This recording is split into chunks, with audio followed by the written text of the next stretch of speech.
Hi friends, welcome to my mini vlog. ఈరోజు మనం పాలతో రవ్వ పాయసం చేసుకుందాం. దానికోసం ముందుగా కడాయి తీసుకొని అందులోకి గీ వేసుకోవాలి. గీ కొంచెం మెల్ట్ అయిపోయినాక రవ్వ వేసుకొని బాగా ఫ్రై చేసుకోవాలి. రవ్వ మాడకుండా బాగా ఫ్రై చేసుకోండి, లేకపోతే మాడిపోతే బాగుండదు. స్టవ్ సిమ్లో పెట్టుకొని బాగా ఫ్రై చేసుకోవాలి, గోల్డెన్ కలర్ వచ్చేదాకా. చూడండి, నాకు మాడకుండా వచ్చింది. మీరు సిమ్లో పెట్టుకొని ఫ్రై చేసుకోండి. పాలను కాగబెట్టుకుందాం. కాగేంత లోపల మనం పక్కన డ్రై ఫ్రూట్స్ ఫ్రై చేసుకుందాం. కోసం ముందుగా కొంచెం గీ వేసుకొని అది బాగా మెల్ట్ అయిపోయిన తర్వాత కాజు వేసుకొని బాగా ఫ్రై చేసుకొని గోల్డెన్ కలర్లోకి వచ్చేదాకా బాగా ఫ్రై చేసుకొని పక్కన పెట్టుకుందాం. తాగిన పాలని సిమ్లో పెట్టేసుకొని చేసి పక్కన పెట్టుకున్న రవ్వని కొంచెం కొంచెం వేసుకుందాం. బాగా కలుపుకుందాం, లేకపోతే బాగా గడ్డలు కట్టిపోద్ది. గడ్డలు కడితే బాగుండదు. బాగా కలుపుకోవాలి. అయితే బాగా కలుపుకుంటూనే ఉండాలి చాలాసేపు వరకు. కొంచెం సేపు ఇలా ఉడకనివ్వాలి.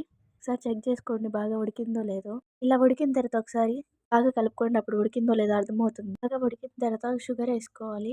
మీకు సరిపోయినంత షుగర్ వేసుకొని బాగా మిక్స్ చేసుకుంటూ ఉండండి. తర్వాత దంచిన యాలకులు వేసుకొని ఒకసారి మిక్స్ చేసుకోండి. చేసి పెట్టిన కాజును కూడా వేసుకొని బాగా మిక్స్ చేసుకోండి. యాలకులు కాజు ఉడికేంత వరకు బాగా మిక్స్ చేసుకోవాలి. అయిపోయిన తర్వాత సర్వింగ్ బౌల్లోకి తీసుకొని సర్వ్ చేసేసుకుందాం. టేస్ట్ చూద్దాం. చాలా బాగా వచ్చింది, మీరు ట్రై చేయండి. సరే, బాయ్.